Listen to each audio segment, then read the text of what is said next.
ইসলাম যদি থাকে শুধু মুসলমান নয়, হিন্দু, বৌদ্ধ, খ্রিস্টান, আস্তিক, নাস্তিক, সমগ্র মানবতা, এমনকি প্রাণীকুল, এমনকি উদ্ভিদ জগৎ, সারা পৃথিবী আজকে নিরাপদ থাকবে যদি ইসলাম থাকে। আর যদি ইসলাম লঙ্ঘন হয়, আজকে করোনা সহ জলোচ্ছ্বাস হচ্ছে, সামুদ্রিক বন্যা হচ্ছে, নানাবিধ প্রাকৃতিক বিপর্যয় হচ্ছে। এর কারণ কি? বিজ্ঞানীরা যে কথা আজ বলছে, এটা তাদের কথা নয়, কোরআনে পাকের আয়াত। বিজ্ঞানীরা বলছে আজকের এই করোনা, আজকের এই নানাবিধ মারাত্মক রোগ ব্যাধি, এই প্রাকৃতিক ভারসাম্যহীনতা সব আমাদের কারণে। আমরা কি করলাম? পরমাণু অস্ত্র পরীক্ষা করতে গিয়ে সাগরকে বিষাক্ত করেছি, আমরা ফ্লাইট পরিচালনা করে ওজোন স্তরে ফাটল ধরিয়েছি, আমরা পাহাড় পর্বত নিধন করেছি, আমরা বনদস্যু হয়ে বন উজাড় করছি, জলদস্যু হয়ে সমুদ্র খেয়ে ফেলেছি, আমরা গাছ খেকো হয়ে গাছ নষ্ট করেছি, বিরল প্রাণী হত্যা করে করে আজকে আমরা আমাদের জীবনকে বিপন্ন করে তুলেছি।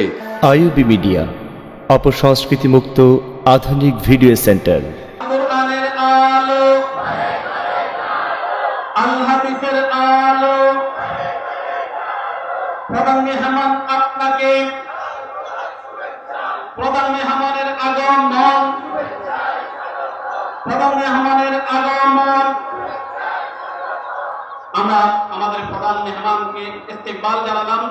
সবাইকে শান্ত হয়ে স্ব অবস্থানে বসে যাওয়ার জন্য বিনীত অনুরোধ জানাচ্ছি। আমরা আশা করি আমাদের ওসি মহোদয়, চেয়ারম্যান মহোদয়, মেহমানদারি এই গুরুত্বপূর্ণ কাজের পরেও আমাদেরকে সময় দেওয়ার জন্য আবারও উষ্ণ অভ্যর্থনা, আন্তরিক মোবারকবাদ জানাচ্ছি আমাদের চেয়ারম্যান মহোদয় এবং আমাদের সোনালী মডেল থানার ইনচার্জ মহোদয়কে। সুপ্রিয় উপস্থিতি, এবার ফাজিল মাদ্রাসা কর্তৃক আয়োজিত আজকের এই বার্ষিক ওয়াজ মাহফিলের সম্মানিত সভাপতি, মঞ্চ বিশিষ্ট হযরত উলামায়ে কেরাম এবং এই মাদ্রাসার মাননীয় অধ্যক্ষ মহোদয়, মুরব্বিয়ানে কেরাম এবং আজকিবর্গ, একটু আগে বক্তব্য রেখেছেন অত্র থানার ভারপ্রাপ্ত কর্মকর্তা এবং যিনি আজকে অনুষ্ঠানের প্রধান অতিথি হওয়ার কথা, লেফটেন্যান্ট জেনারেল জনাব মাসুদ সাহেব, এবং আল্লাহ প্রিয়, কোরআন প্রিয়, নবী প্রিয় ভাইয়েরা এবং এই মাদ্রাসার শিক্ষার্থীরা, অভিভাবক মণ্ডলী এবং যারা মাইকের আওয়াজ শুনছেন আমাদের মা ও বোনেরা, আসসালামু আলাইকুম ওয়া রাহমাতুল্লাহি ওয়া বারাকাতুহু। ইন্নাদ-দীনা ইনদাল্লাহিল ইসলাম, সাদাকাল্লাহুল আযীম। সময় সংক্ষিপ্ত, কোনো ভূমিকা না রেখেই আমরা আরবিতে আল্লাহ তাআলার শুকরিয়া জ্ঞাপন করেছি, বাংলাতেও বলছি। আল্লাহ পাক সুবহানাহু ওয়া তাআলার কাছে আমরা শুকরিয়া জ্ঞাপন করছি, যিনি আমাদেরকে এই পবিত্র মাহফিলে, এই শানদার মাহফিলে, তাফসীরুল কোরআন মাহফিলে, আল্লাহর হাবিবের সিরাতের এই মোবারক অনুষ্ঠানে আমাদের হাজির হওয়ার, আয়োজন করার, সামগ্রিক কর্মকাণ্ডে অংশগ্রহণ করার এই অপূর্ব সুযোগ, এই অনন্য অনুগ্রহ, এই বিরল আমাদের অংশগ্রহণকে যিনি সুযোগ দিলেন, সে মহান মনিবের দরবারে মহব্বতের সাথে আমরা শুকরিয়া জ্ঞাপন করছি। সকলে বলি আলহামদুলিল্লাহ।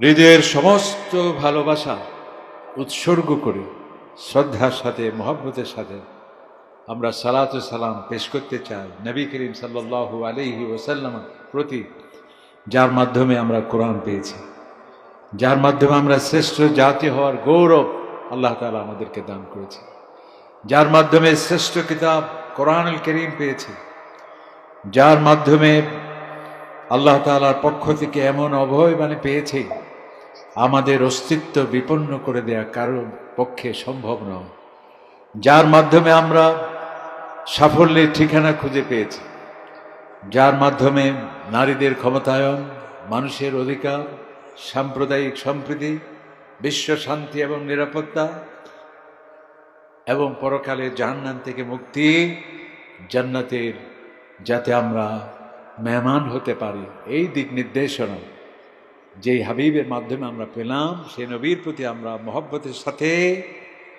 হৃদয়ের সবটুকুন ভালোবাসা উজাড় করে আমরা একবার দরুদ পড়তে চাই সাল্লাল্লাহু আলাইহি ওয়াসাল্লাম। রাত অনেক হয়েছে, আমি জানি যে নোয়াখালীতে রাত 10টার মধ্যেই মাহফিল শেষ হয়ে যায়। ব্যতিক্রম আমাদের চট্টগ্রামে ওয়াজ শুরুই হয় রাত 12টার পর থেকে। আমি মনে করি, যদিও বলা হয়, অবশ্যই এখন সব কথা আর বলা যায় না, কারণ এই যে রেকর্ড হয় তো সব জায়গায় শুনতে পাবে। এই জন্যে অনেক সময় প্রিয় সত্য কথা এটাও বলা যাচ্ছে না, দুঃখিত। না হয় আবার চট্টগ্রামবাসীরা আমার উপর খেপে যাবে, যেহেতু আমি চিটাগাঙ্গেরই ছেলে, ঠিক আছে? তো আসলে আমরা চট্টগ্রামের সবচেয়ে বেশি ধর্ম, ধার্মিকতা, আধ্যাত্মিকতা এগুলো বেশি চর্চা হয়, এটি আপনাদের সেই ধারণা, সেই বিশ্বাস, সেই সুধারণা আপনাদের। কিন্তু আমি চট্টগ্রামের ছেলে হয়ে বলতে চাই যে এটা তো আছেই, আপনাদের ধারণা সঠিক আছে, তবে আমি ব্যতিক্রম দেখতে পাই। এবং যা অনেকে হয়তো চট্টগ্রামে বলবে তিনি নোয়াখালীতে গিয়ে ওনাদের খুশি করার জন্য কথা বলেছেন, আসলে তাই নয়। আমি আজ থেকে প্রায় 20 থেকে 25 বছর, আরও বেশি হবে মনে হয়, 30 বছর ধরে এখানে আসছি বিভিন্ন মাহফিলে। আমি এই নোয়াখালী, বৃহত্তর নোয়াখালী, তারপর রায়পুর, ফরিদগঞ্জ, হায়দরগঞ্জ, ফেনী, কুমিল্লা, এই এলাকায় এখানে আমি মনে করি যে এখানের মানুষেরও ইসলামের প্রতি, কোরআনের প্রতি, আল্লাহর নবীর প্রতি, দ্বীনি মাহফিলের প্রতি অনেক অনেক আন্তরিকতা, মোহাব্বত এবং মাহফিলের উপস্থিতি অত্যন্ত প্রশংসনীয়, যা অন্য কোনো জায়গায় এত সুন্দর উপস্থিতি পাওয়াটা অত্যন্ত কঠিন। এই জন্য, এবং এখানে আলেম ওলামাও অনেক বেশি, দেশের শীর্ষস্থানীয় আলেম। আমি তাদের নাম উল্লেখ করতে চাই না, যে অনেকে বলবে যে তাদের প্রমোট করছি, আমরা বিজ্ঞাপন করছি, এই জন্য নাম না বলেই আমাদের অসংখ্য আসাতেজায়ে কেরাম, বিশেষ করে আমার প্রায় 1 ডজন, এর চাইতেও বেশি হবে, ফেনিয়ালের প্রিন্সিপাল ছিলেন, ভাইস প্রিন্সিপাল ছিলেন, এখনও বর্তমান যিনি উপাধ্যক্ষ আছেন নিজামী সাহেব সহ, এবং এখানে মুজিবুল হক সাহেব কদ্দাসাল্লাহু সিররুল আজিজ, এভাবে অসংখ্য উলামায়ে কেরাম সরাসরি আমার শিক্ষক এবং দেশের শীর্ষস্থানীয় আলেম, এবং বর্তমানে অনেকগুলো ব্যাংকে শরিয়া সদস্য হিসেবে যারা ইসলামী অর্থনীতির বিকাশে বিশাল অবদান রাখছে, এই এলাকার কৃতি সন্তান। এবং এখানে এমনই একজন ব্যক্তিত্ব রয়েছেন, নাম বলতে পারছি না অনেক কারণে, যিনি শুধু বাংলাদেশে নয়, সারা পৃথিবীতে যা শোনা, এবং যার মুনাজাতে অংশগ্রহণ করার জন্যে আপনাদের কাছে এখান থেকে দূরে নয়, হাজার হাজার লক্ষ লক্ষ মানুষ উপস্থিত হয়। এমনই একটি পবিত্র জায়গা এবং একজন আল্লাহর ওলি স্মৃতি বিজড়িত এই মাদ্রাসা। আমি দেখি মুজিবুর রহমান রহমতুল্লাহ আলাই এই এলাকায় আসতে পেরে আমি নিজেও আল্লাহ তাআলা শুকরিয়া আদায় করছি, শুকরে বলি আলহামদুলিল্লাহ। আমরা সাধারণত বসেই ওয়াজ কালাম করে থাকি। আসলে দেখুন, ইসলাম যে কত বাস্তব ভিত্তিক ধর্ম, কত আধুনিক ধর্ম, কত মানবিক ধর্ম। সারা পৃথিবী ইসলামকেই অনুসরণ করছে, অথচ দুর্ভাগ্যের বিষয় আমরা যারা মুসলিম, আমাদের মাঝে ইসলাম নেই। আর যারা অমুসলিম নয়, একজন দার্শনিক, বড় একজন ইসলামের চিন্তাবিদ, তিনি লন্ডনে গিয়েছেন, ফ্রান্সে গিয়েছেন, আমেরিকায় গিয়েছেন। সেখানে অনেকদিন থাকার পর যখন তিনি দেশে ফিরলেন, সাংবাদিকরা জিজ্ঞেস করলেন, ওলামায়ে কেরাম জিজ্ঞেস করলেন যে হুজুর কেমন দেখতে পেলেন সেই পাশ্চাত্য দেশে তাদের সভ্যতা, তাদের তাহজিব, তাদের তামাদ্দুন, তাদের বিজ্ঞান মনস্কতা, এ সম্পর্কে যদি আপনি কিছু বলেন। উনি বলেন, আমি তো অবাক হলাম, কি বলবো, আমি আশ্চর্য হলাম। আমি লন্ডনে গেলাম, বিদেশে গেলাম, ইউরোপে গেলাম, আমেরিকায় গেলাম, আশ্চর্য, যেদিকেই তাকাই সেদিকেই ইসলাম। সেখানে ইসলাম আছে, মুসলিম নেই। আর মুসলমান দেশে আমি সফর করলাম, সেখানে মুসলমান আছে, ইসলাম নেই। সকলে বলুন আলহামদুলিল্লাহ, নাকি সুবহানাল্লাহ, না নাউজুবিল্লাহ? সবটুকু নেই। সুবহানাল্লাহ, আলহামদুলিল্লাহ, নাউজুবিল্লাহ, আল্লাহ ইয়াদু বিল্লাহ, সব এখানে বলা যায়। তো এটি যেটা আমরা বললাম, এই যে দাঁড়িয়ে, যদিও আমাদের হযরত উলামায়ে কেরাম বসেই বক্তব্য দিতে হয়, কারণ তাদের অনেক বয়স, হ্যাঁ, 70 বছর, 80 বছর। এমনকি বাংলাদেশে একজন আপনাদেরই বক্তা, তাও নাম বলতে পারবো না, 80 বছর, প্রায় 85 বছর, ঘন্টার পর ঘন্টা তিনি বক্তব্য রাখেন। তো এই ধরনের যারা 80 পর আছেন, 80 ঊর্ধ্ব বয়স, তিনি কিভাবে দাঁড়িয়ে দেবেন? কিন্তু আমার নবী, বিশ্ব নবী মুহাম্মদুর রাসূলুল্লাহ সাল্লাল্লাহু আলাইহি ওয়াসাল্লাম, তিনি সমস্ত খুতবা দাঁড়িয়ে দিয়েছেন। সকলে বলুন সুবহানাল্লাহ। মানুষের প্রতি সম্মান। আজকে যে পার্লামেন্টে বক্তব্য দেয়া হয়, কেন একজন অর্থমন্ত্রী বয়স্ক লোক হয়েও ঘন্টার পর ঘন্টা দাঁড়িয়ে যিনি বক্তব্য দেন, একজন প্রধানমন্ত্রী অনেক বয়স হওয়া সত্ত্বেও ঘন্টার পর ঘন্টা দাঁড়িয়ে এই বক্তব্য দেওয়ার এই কনসেপ্ট, আমেরিকান প্রেসিডেন্ট বলেন, ইউরোপের বলেন, আমেরিকায় বলেন, কোনো জায়গায় বাজেট যিনি দেন, অর্থমন্ত্রী বসে বসে দেন। অসুস্থ হলে ভিন্ন কথা, তাহলে সমস্ত রাষ্ট্রপ্রধান, সমস্ত সরকার প্রধান বয়স্ক হওয়া সত্ত্বেও ঘন্টার পর ঘন্টা দাঁড়িয়ে যে বক্তব্য দেন, এটি আমার নবী, আপনার নবী, বিশ্ব নবী মুহাম্মদুর রাসূলুল্লাহ সেই দাঁড়িয়ে খুতবা দেওয়ার সুন্নাহ গ্রহণ করেছে। বলেন সুবহানাল্লাহ। এই যে আমেরিকান প্রেসিডেন্ট কিছুদিন আগে শপথ নিলেন, আমরা অবাক হয়ে যাই। ওই যে বললেন সেখানে ইসলাম আছে, মুসলিম নেই। তিনি যে শপথ গ্রহণ করেন, সামনে কি থাকে? বাইবেল। কোরআন কেন থাকবে, যেহেতু উনি তো মুসলিম নন। একটি ধর্মীয় গ্রন্থের উপর হাত রেখে বক্তব্য, শপথ গ্রহণ করা, ধর্মের প্রতি তাদের আস্থা কতটুকু সেটি আমরা বুঝতে পারি। আমেরিকান ডলারে লেখা আছে, in god we trust. American ডলারে একটি কথা লেখা আছে, ইন গড উই ট্রাস্ট, অর্থাৎ আমরা আল্লাহর প্রতি, স্রষ্টার প্রতি আমাদের আস্থা রয়েছে। সকলে বলে সুবহানাল্লাহ। এবং আমেরিকান প্রেসিডেন্ট শপথ গ্রহণের পর সর্বপ্রথম যে কাজটি করতে হয়, কি কাজটি করতে হয়? তাকে রাষ্ট্রীয় উপাসনালয়ে, তাদের গির্জায় গিয়ে সর্বপ্রথম সমন্বিতভাবে রাষ্ট্রীয় প্রার্থনা সভায় তাকে অংশগ্রহণ করতে হয়। সুবহানাল্লাহ। এভাবে সমস্ত কিছু সারা পৃথিবীতে যা কিছু আজকে আমরা বিজ্ঞান, এই যে মাননীয় অধ্যক্ষ মহোদয় বললেন, বিজ্ঞানে বলুন, দর্শনে বলুন, ইতিহাসে বলুন, ঐতিহ্যে বলুন, সমস্ত যত আধুনিকতা, যত বিজ্ঞান মনস্কতা, যত নারীদের ক্ষমতায়ন বলুন।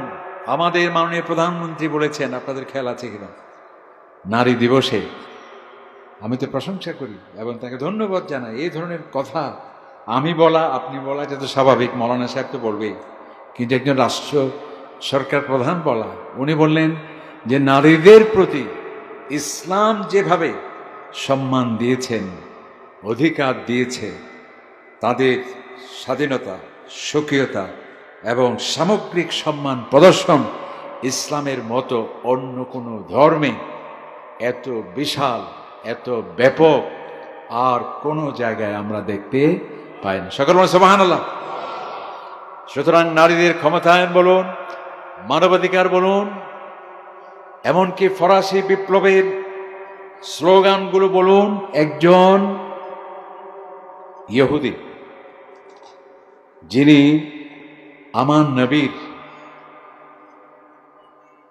বিদায় হজের ভাষণ, আপনারা বিদায় হজের ভাষণ সবাই তো জানেন, নবী করিম সাল্লাল্লাহু আলাইহি ওয়াসাল্লাম যে খুতবা দিয়েছিলেন এবং যেটি পৃথিবীর সর্বশ্রেষ্ঠ ভাষণ, সকলে বলেন সুবহানাল্লাহ, যেখানে একদিকে মানবাধিকার, নারীদের অধিকার, বিশ্ব শান্তি, অসাম্প্রদায়িক রাষ্ট্রীয় চেতনা, ধর্ম নিয়ে বাড়াবাড়ি না করা, সকল মানুষের অধিকার নিশ্চিত করা এবং যারা দরিদ্র মানুষ, অসহায় মানুষ, তাদের মর্যাদাকে সমুন্নত করা এবং সুদ মুক্ত অর্থনৈতিক ব্যবস্থাপনা সহ একটি মানুষের এই পৃথিবীতে শান্তির জন্য, সাফল্যের জন্য যা কিছু প্রয়োজন সমস্ত কিছু সংক্ষিপ্তভাবে, বিশদভাবে আমার নবীজি বলেছেন বিদায় হজের ভাষণে।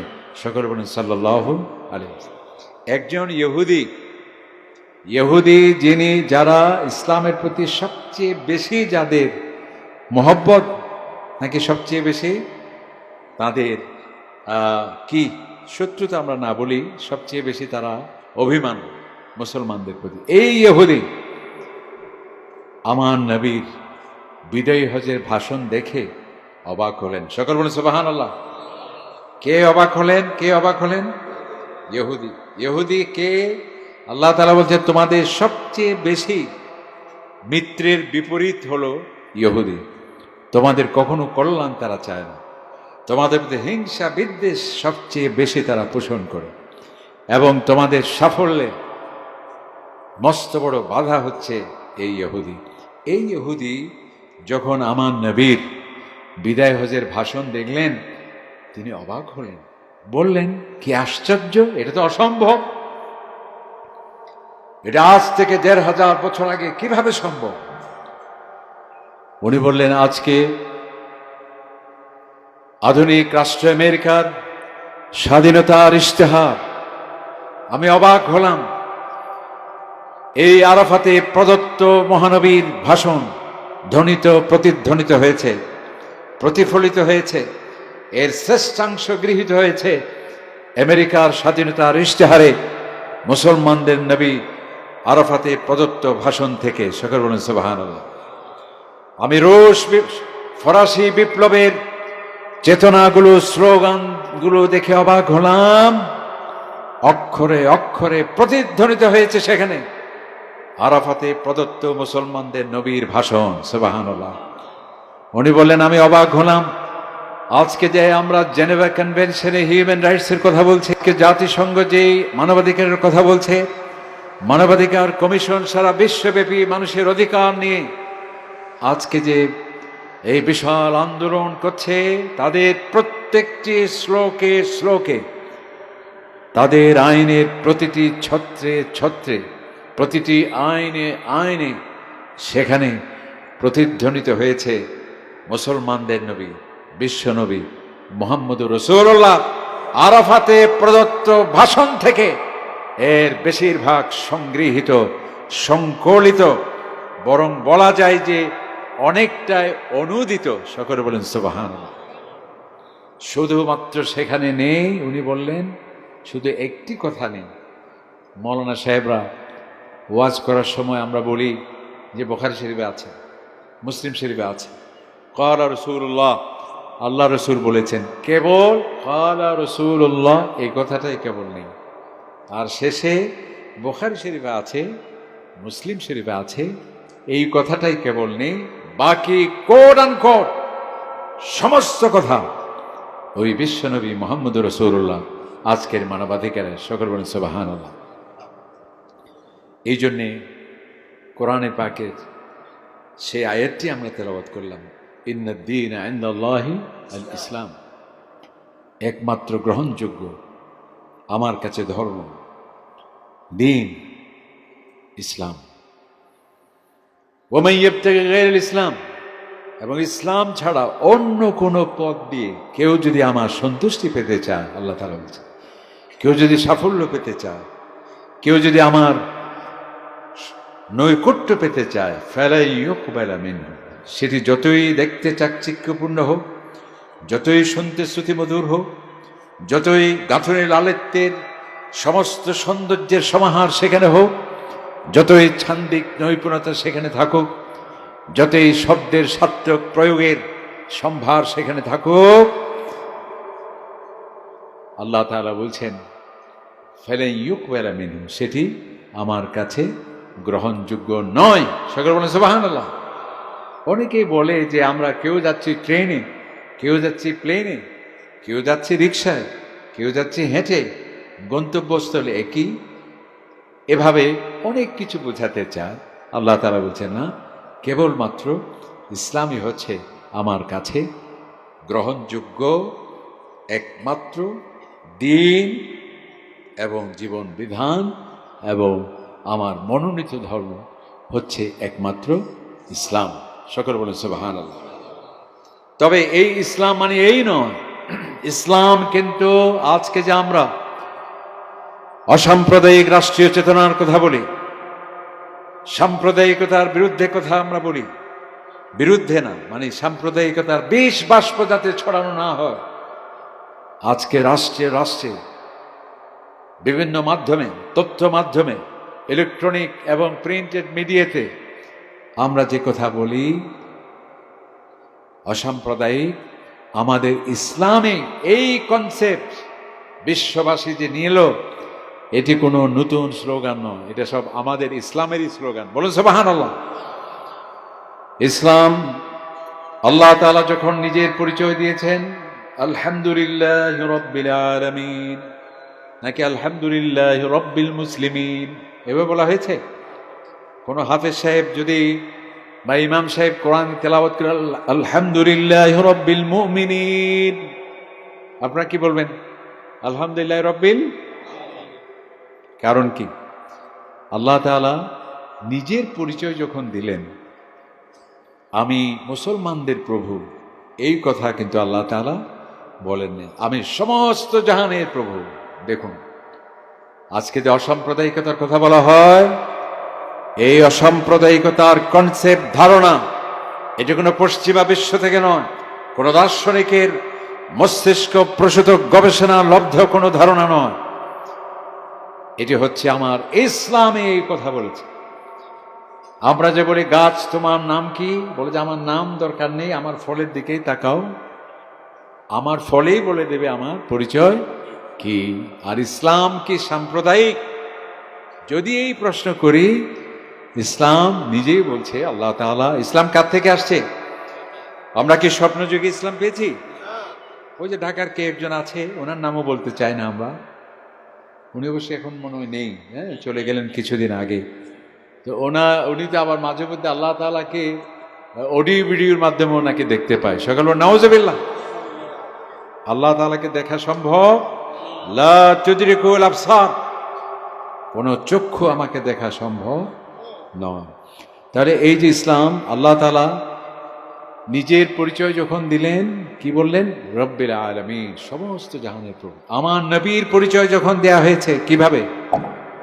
ওয়ামা আরসালনাকা ইল্লা রাহমাতাল লিল মুসলিমিন, রাহমাতাল লিল, সমস্ত জাহানের প্রভু আমি, আর আমার নবীকে প্রেরণ করেছি, তিনি কেবল মুসলমানদের কেবল নবী নন, সুনির্দিষ্ট কোনো ভাষার নবী নন, সুনির্দিষ্ট কোনো ভৌগোলিক সীমারেখার মধ্যে তার নবুয়ত সীমিত নয়, সুনির্দিষ্ট কোনো জাতির জন্য নয়, সমগ্র জাহানের প্রভু আমি, আমার নবীও হলেন সমগ্র মানবতা, সমস্ত সৃষ্টি রহমতের প্রতীক করে আমার নবীকে প্রেরণ করেছি। সকল বলেন সুবহানাল্লাহ। দেখুন, অসাম্প্রদায়িক কাকে বলে ইসলাম। কোরআনুল কারীমের যখন আল্লাহ তাআলা পরিচয় দিলেন, আল্লাহ তাআলা বলছেন ইন হুয়া ইল্লা যিকরুল লিল, এই কোরআন, এটি উপদেশ, এটা গাইডলাইন, এটা দিক নির্দেশনা, এটা আইন কানুন, এটি বিধান, এটি ফর্মুলা, এটা মৌলিক নীতিমালা। কার জন্যে? মুসলমানদের জন্য। আল্লাহ তাআলা বলেন লিল আলামিন, সমগ্র মানুষের জন্য। তাহলে ইসলাম কি সাম্প্রদায়িক না অসাম্প্রদায়িক? অসাম্প্রদায়িক রাষ্ট্রীয় চেতনা আমার নবী, আমার ইসলামই শিখেছে, যেটি আজকে সারা পৃথিবী সেটা যে বলছে। তো ইসলাম এর প্রথম বৈশিষ্ট্য হলো যেটা আমরা বললাম, ইসলাম অসাম্প্রদায়িক ধর্ম, ইসলাম শান্তির ধর্ম। ওই যে একটু আগে আমাদের ওসি সাহেব বললেন, সন্ত্রাস প্রশ্রয় দেওয়া হবে না, কোনো জঙ্গিবাদের প্রশ্রয় দেওয়া হবে না, কোনো নেতিবাচকতা, কোনো অস্থিতিশীল অবস্থা সৃষ্টি করা শুধু বাংলাদেশ নয়, কোনো রাষ্ট্র, কোনো সভ্যতা, কোনো সুস্থ বিবেক সম্পন্ন ব্যক্তি সেটি মেনে নিতে পারে না। আর ইসলাম তো অবশ্যই না। ইসলাম শান্তির ধর্ম। ইসলাম কিসের ধর্ম? কোন সন্ত্রাসকে ইসলাম সমর্থন করে না। এটা কোনো মৌলানা সাহেবদের বানানো বক্তব্য নয়, এটা কোনো আমাদের কৃত্রিম কথা নয়, এটা কোনো মানুষকে খুশি করার জন্যে আমাদের কোনো বানোয়াট মস্তিষ্ক প্রসূত কোনো মানুষের জ্ঞান লব্ধ গবেষণার কোনো ফাইন্ডিংসের কথা নয়। ইসলাম শান্তির ধর্ম। সন্ত্রাসকে যে আল্লাহ তাআলা সমর্থন করে না, পছন্দ করেন না, সে কথা স্বয়ং আল্লাহ তাআলা কোরআনেই বলছেন, ইন্নাল্লাহা লা ইউহিব্বুল মুফসিদিন। যারা ফাসাদ করবে, যারা সন্ত্রাস করবে, আমি আল্লাহ তাআলা তাদেরকে পছন্দ করি না। ইন্না, নিশ্চয়ই, আল্লাহ তাআলা কোনো সন্দেহ নেই, ইনডিড কোনো সন্দেহ নেই, আমি আল্লাহ তাআলা কোন সন্ত্রাসীকে, কোন ত্রাসের রাজত্ব কায়েমকারীকে, কোন বিপর্যয় সৃষ্টিকারীকে, কোন শান্তি শৃঙ্খলা ভঙ্গকারীকে আমি আল্লাহ তাআলা পছন্দ। আল্লাহু আকবার। এবং আল্লাহ তাআলা বলছেন, লা তুফসিদু ফিল আরদ, সূরা বাকারা আমরা সকলেই জানি। লা তুফসিদু ফিল আরদ, ফাসাদ। এই ফাসাদ আপনাদের নোয়াখালীর ভাষায়ও বলা হয় মনে হয়। আমরা তো বর্তমান ভাষার মাসে আছি। কিসের মাসে? ভাষার মাস। একসময় আমরা নিজেরও ইংরেজি যখন শুনতাম, লা হাওলা ওয়ালা কুওয়াতা ইল্লা বিল্লাহিল আলিয়্যিল আযীম, আর সংস্কৃত শুনলে তো নাউযু বিল্লাহি মিন যালিকা। এটি আমাদের জ্ঞানের অভাবে এই কথা আমরা বলছি। সমস্ত ভাষা, সেটি সংস্কৃত হোক, সেটি হিব্রু ভাষা হোক, সেটি স্প্যানিশ হোক, সেটা ইংরেজি হোক, সমস্ত ভাষা আল্লাহ তাআলা বলছেন, তুমি এক মানুষ, ভিন্ন ভিন্ন ভাষা, তুমি একই মানুষ, কেউ কালো, কেউ ধলো, কেউ শ্বেতাঙ্গ, কেউ কৃষ্ণাঙ্গ। ওয়া মিন আয়াতি ইখতিলাফু আলওয়ানিকুম ওয়া আলসিনাতিকুম, তোমাদের ভাষার বৈচিত্র্য, তোমাদের বর্ণের বৈচিত্র্য, আমি যে আল্লাহ আছি এর মস্ত বড় প্রমাণ। সকল বলেন সুবহানাল্লাহ। তাহলে সকল ভাষা আল্লাহ তাআলা, আল্লাহ সুবহানাহু ওয়া তাআলার নিদর্শন। এটা ইংরেজি বলে যে অবহেলা করবেন, সংস্কৃত বলে যে আপনি ঘৃণা করবেন, এটি হচ্ছে ওই যে আমাদের ধর্ম যে অসাম্প্রদায়িক। আরেকটি বড় প্রমাণ হলো, এমনকি ভাষার ক্ষেত্রেও আমার ইসলাম বলছে, কোরআন বলছে, সকল ভাষা, সকল তোমাদের বর্ণ বৈচিত্র্য, তোমাদের ভাষার বৈচিত্র্য আমার অন্যতম একটি নিদর্শন। সূরা রোম আল্লাহ সুবহানাহু ওয়া তাআলা বলছেন, সকল বলেন সুবহানাল্লাহ, সকল বলেন আল্লাহু আকবার। তাহলে ভাষার বৈচিত্র্য। আজকে এই যে ভাষা, ফাঁকে বলে নেই যেহেতু এটা ফেব্রুয়ারি মাস, ইসলাম যে কত আধুনিক, এই যে আমাদের মাননীয় অধ্যক্ষ মহোদয় বললেন। দেখুন, আজকে বিজ্ঞানের, একসময় আমরা জানতাম মানুষের কেবল ভাষা আছে। আগে বলা হতো কেবলমাত্র মানুষের ভাষা আছে, আর এখন বিজ্ঞানী বলছে মানুষ নয়, পাখিদের ভাষা আছে, গাছের ভাষা আছে, উদ্ভিদের ভাষা আছে, মাছের ভাষা আছে। শুধু ভাষা নয়, বিজ্ঞানীরা সমুদ্রে তিমি মাছ জানেন তো, চেনেন? তিমি মাছ শুধু ভাষা নয়, তাদের সঙ্গীত আছে, বলেন সুবহানাল্লাহ। এরা সাংস্কৃতিক অনুষ্ঠান করে এবং বিজ্ঞানীরা সেটি রেকর্ড করে লন্ডনের জাদুঘরে সংরক্ষিত আছে, তিমি মাছের সাংস্কৃতিক অনুষ্ঠান, বলেন সুবহানাল্লাহ। আর আমরা বলতে চাই, হে বিজ্ঞানী, তুমি বলার আগে আপনি বলছেন ভাষাদের, প্রাণীদের ভাষা আছে, পাখিদের ভাষা আছে, মাত্র 50 বছর আগে, 60 বছর আগে, 80 বছর আগে, 100 বছর আগে, আর আমার ইসলাম বলছে হাজার হাজার বছর আগে। আল্লাহ তাআলা বলছেন, ওই যে হযরত সুলাইমান আলাইহিস সালাম, প্রথম কথা হলো কোরআনে পাক আল্লাহ তাআলা বলছেন, ওয়া ইম মিন শাইইন ইল্লা ইউসাব্বিহু, হাফিজ সাহেব আছে না? হাফিজ না থাকলে সমস্যা। ইল্লা ইউসাব্বিহু বিহামদিহি অথবা বিহামদি রাব্বিহি, এভাবে হবে। আল্লাহ তাআলা বলছেন, আমার জগতে যা আছে, সেটি প্রাণী হোক, গাছপালা হোক, জড়জগৎ হোক, সমস্ত কিছু আমি আল্লাহ তাআলার নামে তাসবিহ পাঠ করে, আমি আল্লাহর জিকির করে, আমি আল্লাহর প্রশংসা করে, আমি আল্লাহ তাআলার গুণকীর্তন করে, আমার মহত্বের তাসবিহ পাঠ করে সকল প্রাণী এমনকি সকল সৃষ্টি, সেটি জড়জগৎ বলেন জীবজগৎ বলেন, ওয়ালাকিল্লা তাফকাহুনা তাসবিহাহুম, কিন্তু তোমরা মানুষরা বুঝতে পারো না তাদের সেই ভাষা। তার মানে হলো আল্লাহ তাআলা এই আয়াতে বলছেন যে সব কিছু আমার তাসবিহ পাঠ করে স্ব ভাষায়, কিন্তু তোমরা তাদের সেই ভাষা বুঝতে পারো না। তাহলে এই আয়াত দিয়ে কি বোঝা গেল? সকল কিছুর যে ভাষা আছে, এটা বিজ্ঞান আগে বললো না কোরআন আগে বললো? শুধু আগে বললো তাই নয়, আরো হাজার হাজার বছর আগে হযরতে সুলাইমান আলাইহিস সালাম, যিনি বলছেন কোরআন শরীফে উল্লিমনা মানতিকাত তায়র, আল্লাহ তাআলা আমাকে নবী করেছেন, রসূল করেছেন, আমাকে এমন ক্ষমতা দিয়েছেন, এমন নেয়ামত দিয়েছেন, পাখিদের ভাষা বুঝার সেই শক্তি আমি নবী সুলাইমানকে আল্লাহ তাআলা দিয়েছেন। সুবহানাল্লাহ। এই জন্য তিনি পাখিদের ভাষা বুঝতে পারতেন। হুদহুদ পাখির কথা নাম শুনছেন নিশ্চয় আপনারা।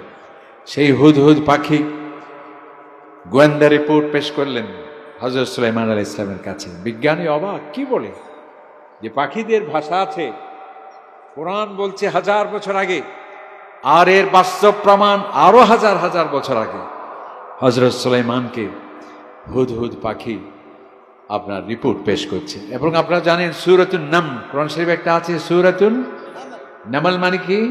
পিঁপড়া, পিপিলিকার নামে সূরা আছে। সকলে বলেন সুবহানাল্লাহ। মানুষের নামেও সূরা আছে, আমাদের নামে সূরা আছে কিনা? সেই সূরার নাম কি? সূরা, আরো বড় করে বলুন, সূরায়ে নাস। আর একটা সূরা সূরাতুন নামল, যেটা পিপিলিকার নামে। পিপিলিকার নামে কেন? হযরত সুলাইমান আলাইহিস সালাম, আজকে যে রাষ্ট্রীয় কুচকাওয়াজ হয়, এই যে 26শে মার্চ আসছে বা 16ই ডিসেম্বর, তখন সেনাবাহিনী, বিমান বাহিনী এবং যারা আছে নৌবাহিনী, পুলিশ, র্যাব, তাদের বিশাল কুচকাওয়াজ হয়।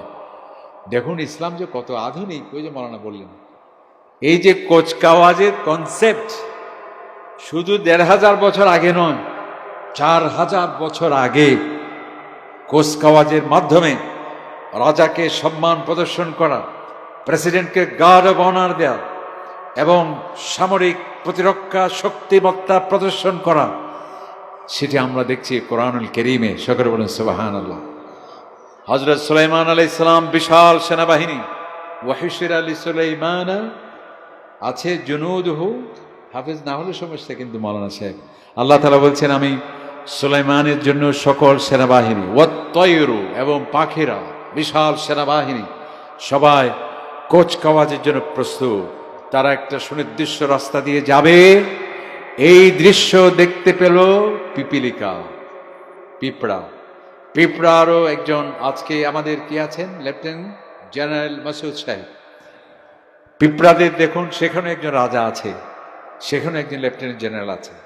তিনি সুলাইমান আলাইহিস সালামের এই বিশাল বাহিনী যেহেতু রাস্তা দিয়ে যাবে, আর রাস্তা দিয়ে গেলে পরে সেনাবাহিনীর পায়ের নিচে পিষ্ট হয়ে হাজার হাজার পিঁপড়া ইন্না লিল্লাহি ওয়া ইন্না ইলাইহি হতে পারে, মারা যেতে পারে। সেজন্যে পিপিলিকার নেতা, লিডার, রাষ্ট্রপ্রধান, সেনাপ্রধান তাদের বক্তব্য দিচ্ছে, কোরআন কোট করছে। বলুন সুবহানাল্লাহ। আমাদের কোরআন একটা পিপিলিকার বক্তব্য। সেই প্রধান সেনাপতি পিপিলিকা বা রাজা বলতে পারি, তিনি কি বক্তব্য দিচ্ছে, কোরআন সেটাই আমাদের সামনে উপস্থাপন করছে। হযরত সুলাইমান আলাইহিস সালাম পিপিলিকার এই বক্তব্য শুনে, কোরআনে কি আসছে, ফাতাবাসসামা দাহিকা, হযরত সুলাইমান আলাইহিস সালাম মৃদু হাসলেন। হাসলেন। সেনাবাহিনী বললেন যে হুজুর আপনি হাসলেন যে? বলল যে আমি হাসলাম, ওই যে পিপিলিকা, সে যে বক্তব্য দিচ্ছে। পিপিলিকা কি বক্তব্য দিচ্ছে? সাবধান হে আমার পিপিলিকা ভাইয়েরা, কিছুক্ষণের মধ্যেই, এগুলো কিন্তু কোরআন শরীফের আয়াত, লা ইয়াহতিমান্নাকুম সুলাইমানু ওয়া জুনুদুহু, এবং তোমরা প্রত্যেকে যার যার ব্যারাকে ফিরে যাও। সুলাইমানের বিশাল বাহিনী এই রাস্তা দিয়ে যাবে প্যারেড করতে করতে, তাদের সেই কুচকাওয়াজের অনুষ্ঠানে অংশগ্রহণ করবে বিশাল বাহিনী। শুধু মানুষ নয়, শক্তিশালী জিনেদের বিশাল বিশাল বাহিনী, সমস্ত পাখিরা জীব জন্তু সেখানে হাজির হবে, তাদের পদতলে পিষ্ট হয়ে তোমাদের মৃত্যু হতে পারে। মিন হাইসু লা ইয়াশউরুন, ইচ্ছে করে তোমরা, তারা তোমাদেরকে মারবে না, অনিচ্ছাকৃতভাবে তোমরা শহীদ হয়ে যাবে। এই জন্য তোমাদের প্রতি আমার নির্দেশ, এক্ষুনি যে যেখানে আছো যার যার গন্তব্যস্থলে ফিরে যাও, না হয় তোমরা মৃত্যু তোমাদের জন্য অনিবার্য। ফিরে যাও। সকল বলেন সুবহানাল্লাহ। এটা কোনো গল্প নয়, এটা কোনো মানুষের মন আকৃষ্ট করার ঠাকুরমার ঝুলির কোনো আষাঢ়ে অবাস্তব কোনো কাহিনী নয়, কোরআনে পাকের আয়াত। সকল বলেন আল্লাহু আকবার, সুবহানাল্লাহ। এই আয়াতটা বলার কারণ কি? ভাষা বিজ্ঞানী অবাক যে কি বলছে মুহাম্মদের কিতাব। আজ থেকে ১৫০০ বছর আগে পিপিলিকা তার সেনাবাহিনীর জাতির উদ্দেশ্যে ভাষণ দিচ্ছে, জাতির উদ্দেশ্যে ভাষণ। এটা তো অসম্ভব।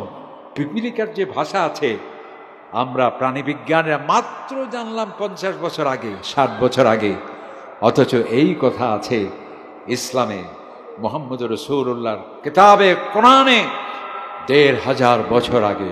আবার আরো ১০০০ বছর আগে সুলাইমান আলাইহিস সালাম, তিনি শুধু ভাষা আছে তাই নয়, সেই পিপিলিকা রাজার বক্তব্য শুনে তিনি খুশি হয়ে মৃদু হাসলেন। সকলেই বললেন, তাহলে এই কোরআন তো কোনো মানব রচিত গ্রন্থ হতে পারে না, এটা অবশ্যই আল্লাহর কালাম হবে। উচ্চ আওয়াজে বলুন সুবহানাল্লাহ। এই কথা কেন গেলাম আমরা ২১শে ফেব্রুয়ারিকে, অর্থাৎ ভাষা দিবস। দেখুন ভাষার সম্পর্কে কোরআনে সে কথা আছে, যেটি আমরা বললাম। কেন বললাম? যেন ইসলাম শান্তির ধর্ম। ফাসাদ যেটি বলছে, হ্যাঁ ফাসাদ থেকে আমি গেলাম। তো আরবি এমন একটি শক্তিশালী ভাষা, আমাদের বাংলাতে অনেক শব্দ এর আরবি শব্দ হুবহু আমাদের মধ্যে আছে। এই যে আমরা কলম বলি, কলম আরবি শব্দ। এবং কোর্টের, আদালতের সমস্ত ভাষা প্রায় আরবি। বলেন সুবহানাল্লাহ।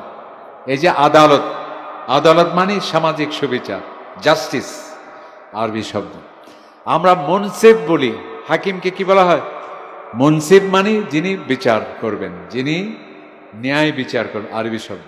হাকিম আরবি শব্দ। মহকুমা আরবি শব্দ। রায় দেয়া আরবি শব্দ। পুলিশ ফেরারি আসামিকে তলব করছে, ফেরারি মানে যে পলায়ন করেছে, আরবি শব্দ। তলব করছে, তালাবা ইয়াতলুবু, তালাশ করছে।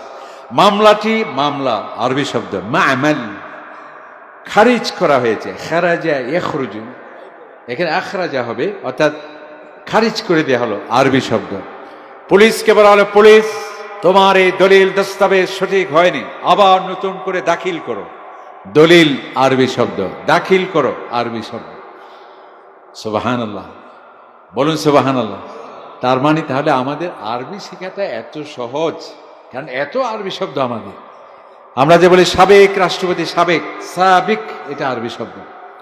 আর কত বলবো, ঠিক আছে। সংসদে এ ব্যাপারে তুল কালাম হয়েছে। তুল কালাম, তুল মানি তউইল মানি লম্বা দীর্ঘ, কালাম মানি বক্তব্য। তখতে তাউস ভেঙে যাওয়ার উপক্রম হয়েছে। তাউস আরবি শব্দ, ওই যে ময়ূর সিংহাসন যে আমরা বলি, সিংহাসন, তাউস এটি আরবি শব্দ। যাই হোক, তাহলে যেটি কি বললাম, ওই যে ফাসাদ, ফাসাদ মানে কি? আমরা বলি যে এই বেড়া ফসাদ নগরী জানলো ইউনিভার্সিটি এঙ্গ হতা রে বাজে, আপনারা বুঝছেন নি কুদ্দুরা? আয় সালি ইক্কিনি না, মনে হালকা হালকা নোয়াখালী কথা কইতে আরমু, তবে হুল কইতে আসতেন না আর কি, ঠিক আছে। তো যাই হোক, এই যে ফাসাদ যেটি, এটা আরবি শব্দ। ইসলাম যে সন্ত্রাসের ধর্ম নয়, ইসলাম কোনো জঙ্গিবাদের ধর্ম নয়, ইসলাম কোনো মানুষকে হত্যা করার ধর্ম নয়, বরং ইসলাম শান্তির ধর্ম। কোনো সন্ত্রাসকে ইসলাম কখনো হাঁ বলতে পারে না। আল্লাহ তাআলা স্বয়ং কোরআনে কারীমে নির্দেশ প্রদান করছেন, লা তুফসিদু ফিল আরদ, খবরদার আমার জমিনে কেউ অশান্তি সৃষ্টি করতে পারবে না, কেউ ফাসাদ করতে পারবে না। বা'দা ইসলাহিহা, শান্তি প্রতিষ্ঠা হওয়ার পর কোন অশান্তি সৃষ্টি করা, অশান্তির কোন আগুন প্রজ্বলিত করা। আল্লাহ তাআলা বলছে আল ফিতনাতু আশাদ্দু মিনাল কতল। আজকে শান্তিবাদী যারা অবাক হয়ে যায়, ইসলাম এত আধুনিক, এত মানবিক, এত মানুষের কল্যাণের ধর্ম, এত স্বভাবধর্মী ধর্ম, এত বিজ্ঞান মনস্ক ধর্ম। আল্লাহ তাআলা বলছেন আল ফিতনা, বিপর্যয় সৃষ্টি করা, সন্ত্রাস সৃষ্টি করা, অসন্তুষ্টি সৃষ্টি করা যুদ্ধের চেয়েও মারাত্মক। বলুন সুবহানাল্লাহ। ইসলাম যে শান্তির ধর্ম, দেখুন কিভাবে। ওই যে আমরা বলি যে গাছ তোমার নাম কি, বলে যে আমার ফলে পরিচয়। ইসলাম যে শান্তির ধর্ম, দেখুন তার নামে নামে, শাখায় শাখায়, পত্রে পত্রে, ছত্রে ছত্রে শান্তি শান্তি। আমাদের এই ভাইয়েরা তো শুধু শান্তি শান্তি বলেন, আর ইসলাম দেখুন, প্রথম ইসলাম শব্দের অর্থ কি? ইসলামের অনেক অর্থ আছে, তার মধ্যে একটি অর্থ হলো শান্তি। তাহলে যেই ধর্মের নাম শান্তি, সেই ধর্ম কিভাবে অশান্তির কারণ হতে পারে? জোরে বলেন, পারে? ইসলাম কার পক্ষ থেকে আসছে, কে পাঠিয়েছেন? আল্লাহ তাআলার কয়টি নাম রয়েছে? 99টি নাম। কয়টি নাম? 99টি নাম। তোর মধ্যে একটি নাম, অনেক নাম আছে, একটি নাম হলো আসসালাম। আমরা যে নামাজ পড়ে একটা দোয়া করি কি, আল্লাহুম্মা আনতাস সালাম ওয়া মিনকাস সালাম। সালাম মানে কি? শান্তি। তাহলে দেখুন ইসলাম মানে শান্তি, আর ইসলাম যিনি দিলেন ওনার নাম শান্তি। কার মাধ্যমে আপনি ইসলাম পেলেন? স্বপ্ন যুগে আমার নবীর মাধ্যমে। আমার নবীর নাম কি? একটু আগে যেটা বলা হলো, ওয়ামা আরসালনাকা ইল্লা, শান্তির প্রতীক। তাহলে যিনি পাঠালেন তার নাম শান্তি, যেই ধর্ম পেলাম তার নাম শান্তি, যার মাধ্যমে পেলাম তার নাম শান্তি। সকলে বলেন সুবহানাল্লাহ। এবং এই শান্তি যাতে আমাদের সকাল সন্ধ্যায় প্রতিটি মুহূর্তে যাতে আমাদের শান্তির পক্ষে কাজ করতে হয়, শান্তি নামক এই স্লোগান যাতে মুখরিত হয়, সফট রিমাইন্ডার যাতে চালু থাকে, যাতে অশান্তির কোনো আগুন কেউ প্রজ্বলিত করতে না পারে। এই জন্য একজন মুসলমান আরেকজন মুসলমানের সাথে দেখা হলে পরে কিভাবে তাকে সম্মান জানাবে? গুড মর্নিং, এভাবে কি বলতে হয়? সালাম আলাইকুমের অর্থ কি? আপনার প্রতি। তার মানে কি দেখেন, একজন মুসলমান আরেকজন মুসলমানের সাথে যখন দেখা হবে, কিসের স্লোগান দেয়? শান্তির স্লোগান। কিসের স্লোগান?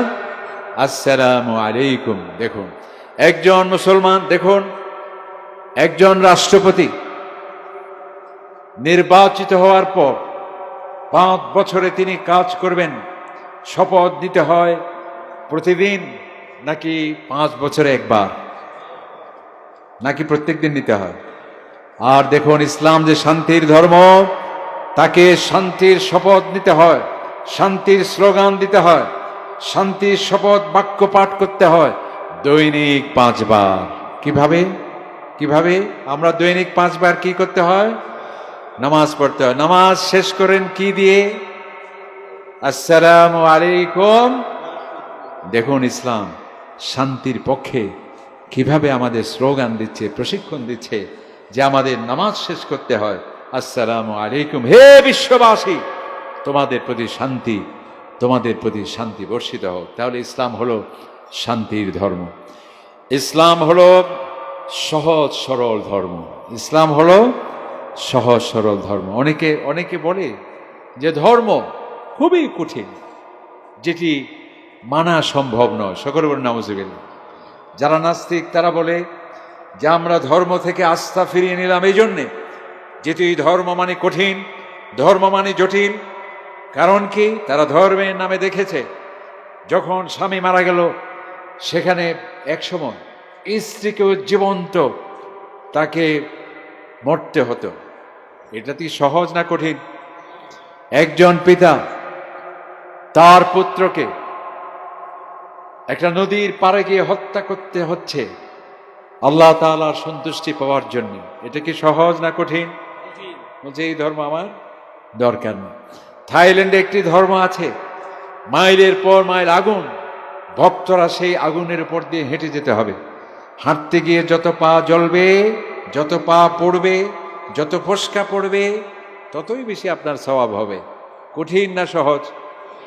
ও বলছে আমার এটা দরকার নেই। আরেকটি ধর্মে আছে, দেখা যায় সারাদিন মেরুদণ্ডের সাথে কাঁটা দিয়ে ফোড়ে সকাল থেকে সন্ধ্যা পর্যন্ত গাছের সাথে ঝুলন্ত থাকতে হয়। সহজ না কঠিন? বলছে আমরা এই জন্য আপনাদের ধর্মের প্রতি আস্থা রাখতে পারি না। কিন্তু ইসলাম দেখুন, আল্লাহ তাআলা বলছেন ইউরিদুল্লাহু বিকুমুল ইউসর, ইসলাম হলো সহজ ধর্ম। আল্লাহ তাআলা বলছেন তোমাদের যেটি সহজ সেটি আমি চাই। ওয়ালা ইউরিদু বিকুমুল উসর, তোমাদের যেটা কঠিন হবে, বান্দা তোমার যা জটিল হবে সেটি আমি চাই না, তোমার যেটা সহজ সেটাই আমি চাই। উচ্চ আওয়াজে বলুন সুবহানাল্লাহ। আল্লাহ নবী বলেন ইয়াসসিরু ওয়ালা তুআসসিরু, হে মাওলানা সাহেবরা, হে যারা ইসলামের দাওয়াত দেবে, হে ইসলামের আদর্শের যারা প্রচার করবে, তোমাদের প্রতি আমার নির্দেশ, ধর্মকে কঠিন ভাবে উপস্থাপন করবে না। যদিও আমরা এখনো মাঝে মধ্যে কঠিন ভাবে উপস্থাপন করি, অথচ আমার নবী বলেছেন খবরদার, আদ-দীনু ইউসর, যেটা সহজ সেটা হলো ইসলাম, যেটি ইসলাম সেটি হলো সহজ। সুবহানাল্লাহ। ওয়ালা ইউশাদ্দ হাযা আদ-দীন আহাদ ইল্লা কাদ গালাবাহ, এবং এই ইসলামকে যে কঠিন করবে ইসলাম তার প্রতি চড়াও হবে। সকলে বলুন নাউজুবিল্লাহ। আমার নবীজি ইরশাদ করছেন যে আমার সামনে দুটি জিনিস যদি রাখা হয়, যেটি সহজ সেটাই আমি গ্রহণ করব, আর এটাই হলো ইসলাম। সুবহানাল্লাহ। তাহলে ইসলাম কিসের ধর্ম? সহজ ধর্ম। দেখুন কত সহজ। আপনি পানি নেই, ওযু করতে হবে, তাহলে ইসলাম কি বলল? যে তুমি তায়াম্মুম করো। সহজ।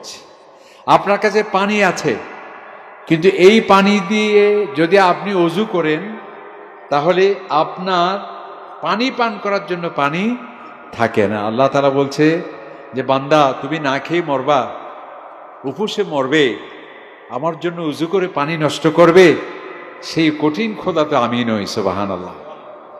সেখানেও তুমি ওযু তায়াম্মুম করতে পারো। আল্লাহু আকবার। আল্লাহ তাআলা কত সহজ। এমন কি ফিকহ গ্রন্থে আসছে, আপনার কাছে পানি আছে, আপনি খেতে পারবেন, কিন্তু আপনি ওযু করলে আপনার সাথে ছাগল আছে, গরু আছে, ওট আছে, ঘোড়া আছে, আপনি ওযু করলে আপনি পান করতে পারবেন, কিন্তু আপনার গাধা সে তৃষ্ণার্ত থাকবে, কুকুর সে তৃষ্ণার্ত হয়ে মরবে, বিড়াল সে পানির জন্য পাবে না। আল্লাহ তাআলা বলছেন তুমিও আরাম করো, তোমার সাথে যে বিড়াল আছে, ঘোড়া আছে, তারাও কি তৃষিত হয়ে মরবে? সেই রকম কঠিন ধর্ম তো আমার ইসলাম নয়। তুমি এখানেও ওযুর পরিবর্তে তায়াম্মুম করতে পারো। সকলে বলেন সুবহানাল্লাহ। ইসলাম কত সহজ। আল্লাহ তাআলা বলেন ওয়াত্তাকুল্লাহা মাসতাতা'তুম, তোমার যতটুকু সামর্থ্য আছে সামর্থ্য অনুযায়ী আমাকে ভয় করবে। লা ইউকাল্লিফুল্লাহু নাফসান ইল্লা উসাহা, কোন সাধ্যাতীত বোঝা চাপিয়ে দেওয়ার খোদা আমি আল্লাহ তাআলা নই। উচ্চ আওয়াজে বলুন সুবহানাল্লাহ। আল্লাহু আকবার। কোন মানুষ ঘুম গেল, সে হঠাৎ করে ঘুম থেকে জাগলো, 7টা হয়ে গেল, সূর্য উদয় হয়ে গেল, আফসোস, ফজরের নামাজ চলে গেল। আমার ইসলাম, যারা নাস্তিকেরা, যারা বলে যে কঠিন সেজন্য আমি ধর্ম পালন করতে পারছি না, তোমাদের প্রতি আহ্বান, আপনাদের প্রতি আমাদের আবেদন, আপনাদের প্রতি আমাদের যুক্তি। দেখুন আমার ইসলাম কি বলছে, যে তুমি ঘুম থেকে উঠলে, তুমি এখনই মাত্র 8টা বাজে তুমি উঠলে, আফসোস নেই, এখনই তোমার জন্য ফজরের নামাজ। সকাল বলেন সুবহান। অর্থাৎ তোমাকে কাজার সে গুনাহ দেয়া হবে না, যেহেতু ঘুম গেলে পরে সেখানে তার মানুষের করার কিছুই থাকে না। তবে তার মানে এই নয় যে সারা বছরই আমি 8টা বাজে উঠবো। আমাদের যদি ফ্লাইট থাকে ঢাকায়, আগামীকাল আমাকে মাস্কেটে যেতে হবে, সৌদি আরবে যেতে হবে, সন্ধ্যা সকাল 7টায় ফ্লাইট। আমরা মোবাইলে অ্যালার্ম দিয়ে থাকি, ঘড়িতে অ্যালার্ম দিয়ে থাকি। বউকে বলে রাখি অবশ্যই তুমি আমাকে ডাকবে, বৌমাকে বলে রাখি মা খেয়াল রাখবে, আমার ফ্লাইট মিস হলে শেষ। আবার শালাতো ভাইকেও ফোনের মাধ্যমে জানিয়ে রেখেছি তুমি আমাকে মোবাইল দিয়ে কল দেবে। এত ব্যবস্থা আপনি করছেন মাত্র 50,000 টাকার টিকিট যাতে নষ্ট না হয়, ভিসা যাতে নষ্ট না হয়। এই যদি হয় আমার অবস্থা, তাহলে এত নামাজের ফরজ নামাজের সওয়াব তো আছেই, শুধু সুন্নাহ যে 2 রাকাত রাকাতান মিনাল ফজর খায়রুম মিনাদ দুনিয়া ওয়া মা ফিহা। আল্লাহ নবী বলছেন, হে আল্লাহর বান্দারা, তোমরা কি জানো যে ফজরের নামাজের গুরুত্ব কতটুকু? তোমার সারা পৃথিবী যা আছে, আমরা স্বর্ণের জন্য পাগল, রৌপ্যের জন্য পাগল, ব্যবসা বাণিজ্যের সাফল্যের জন্য পাগল, আমরা ঐশ্বর্য বৈভব প্রতিপত্তির লোভে লালসায় মানবিকতা বিলুপ্ত। আল্লাহ নবী বলছেন সারা পৃথিবী এখানে যা আছে এর থেকে অনেক উত্তম 2 রাকাত ফজরের নামাজ। সকলে বলেন সুবহানাল্লাহ।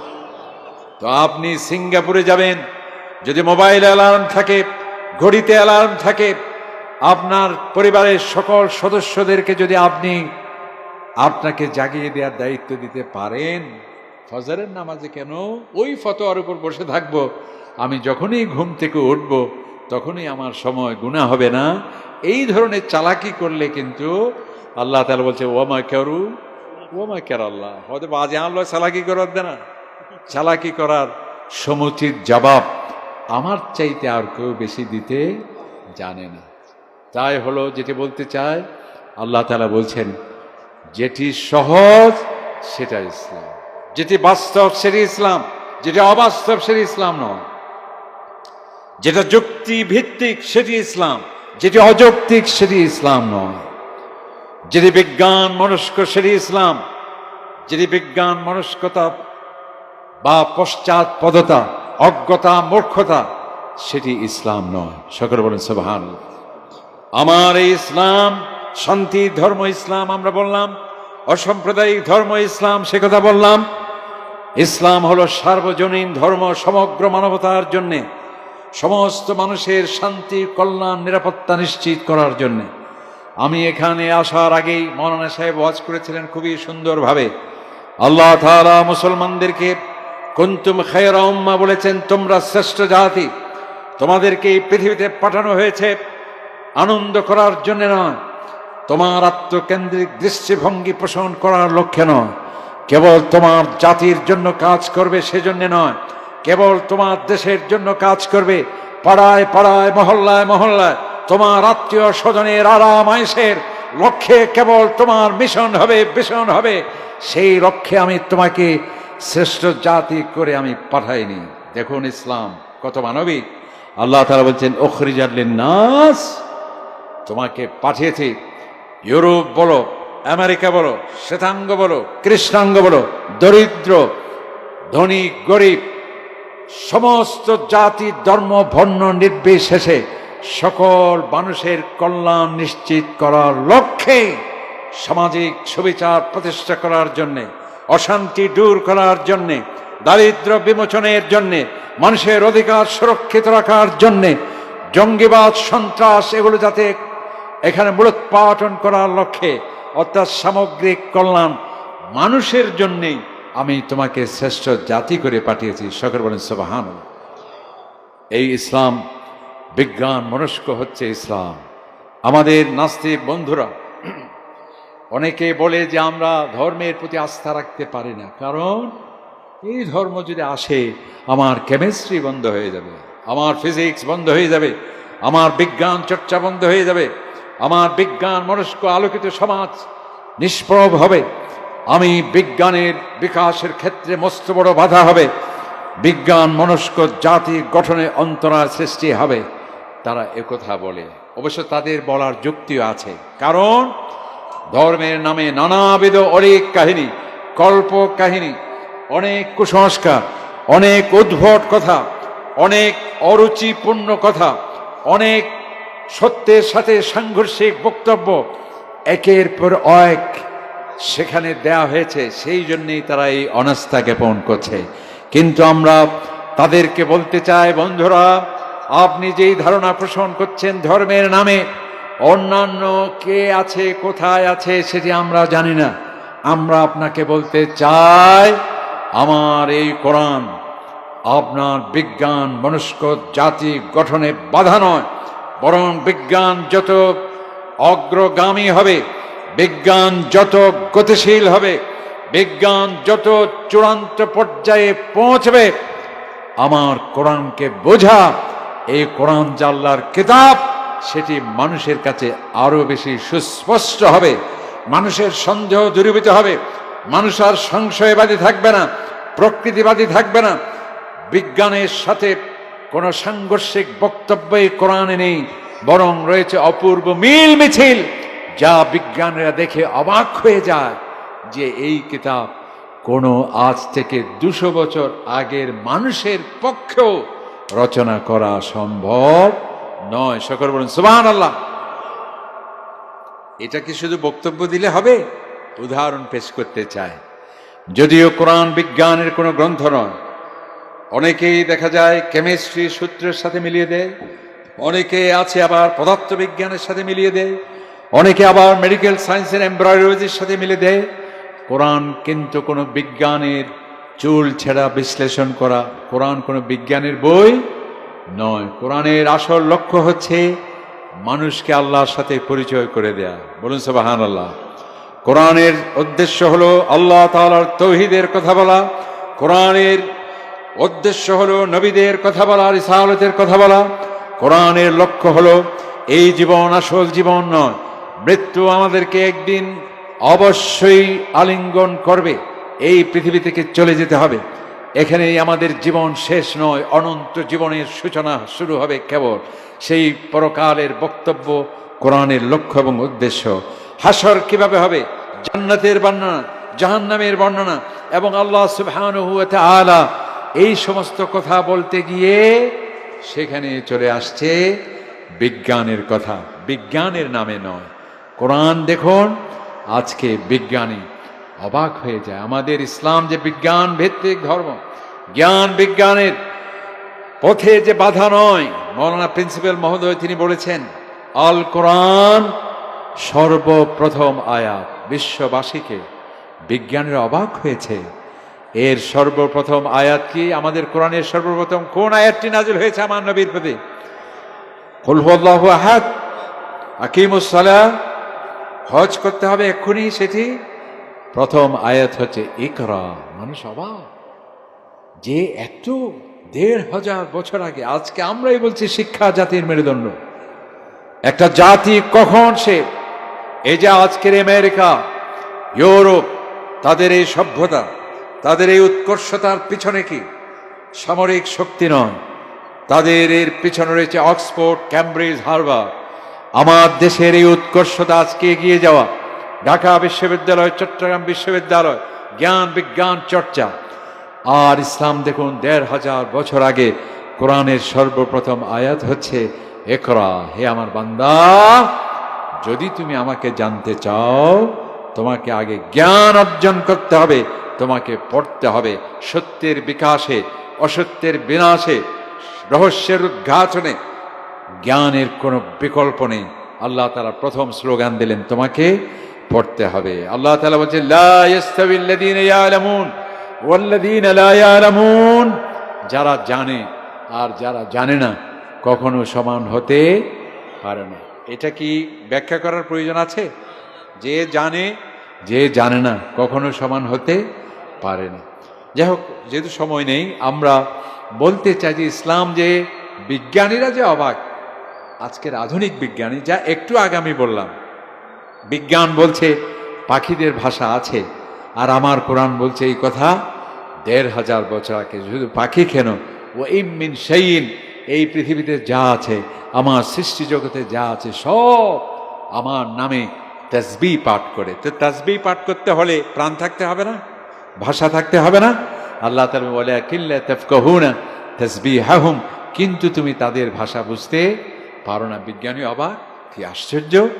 আমরা বলছি এখন প্রাণীদের ভাষা আছে, আর এই কথা কোরআনে আছে ১৫০০ বছর আগে। দেখুন আরেকজন বিজ্ঞানী কোরআনে পাকের একটি আয়াত দেখে অবাক।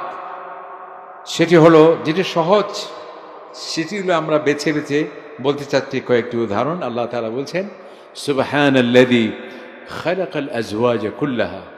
আচ্ছা, এটা না পরে বলি। আওয়ালাম ইয়ারাল্লাযীনা কাফারু আন্নাস সামাওয়াতি ওয়াল আরদ।